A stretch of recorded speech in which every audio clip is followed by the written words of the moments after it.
The man with the gun says he's an Iranian militia commander inside Syria with government forces.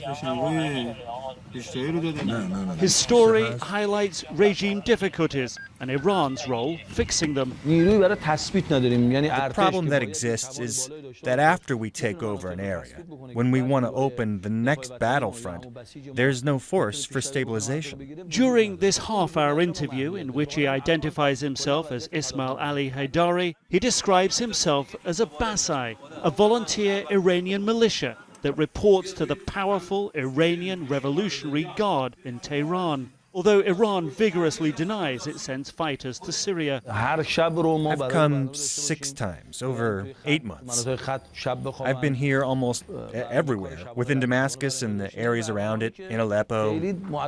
I've been fighting for about 5 months.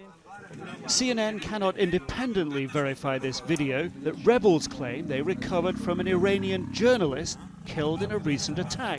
But it is professionally shot and came to light shortly after respected Iranian filmmaker Hadi Baghbani was killed while on assignment in Syria. His death reported in Iranian media.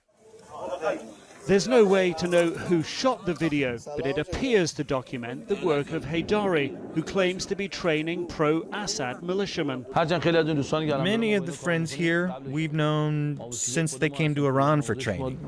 They know us, and they work with our spirit. The relationship between the filmmaker and commander seems relaxed.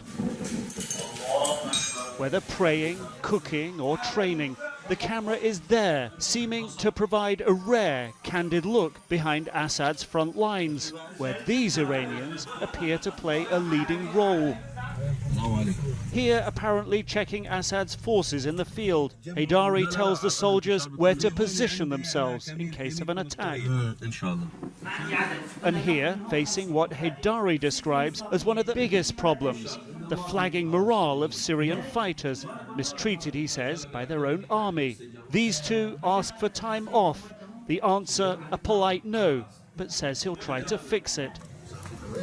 His motivation, sectarian. Win hearts and minds, expand Iran's Shia Muslim influence, he says. We must establish an Islamic army, an army of several hundred million. Its foundations are now being laid here. Its core is shaping right here by Iranian kids, the Hezbollah kids, and the Lebanese Hezbollah. As he sees it, Syria's civil war is a battle of right versus wrong, of Shia Muslim on the side of Assad versus Sunni Muslim rebels backed by America and Israel. That front is Israel. It is Saudi Arabia. It is Turkey, and that front is Qatar. The UAE money coming in, and the US, France, and the European countries that converge with this group, meaning this shows our front is the front of righteousness. His own goal, he adds, not to die fighting rebels, but Israelis. But it wasn't to be. At the same time as the filmmaker's funeral, Haidari was also buried in Iran, honored in the Iranian media in the style of a war veteran. Iranian officials refused to comment to CNN about his role, although some Iranian media reports claim Haidari was just another filmmaker. Precisely how they both died is unclear. In this clip, the filmmaker is pinned down by gunfire. He apparently never got to tell the story he wanted. But in the words and actions he recorded, the world a little wiser about Syria's war and Iran's role in it. Nick Robertson, CNN, Beirut, Lebanon.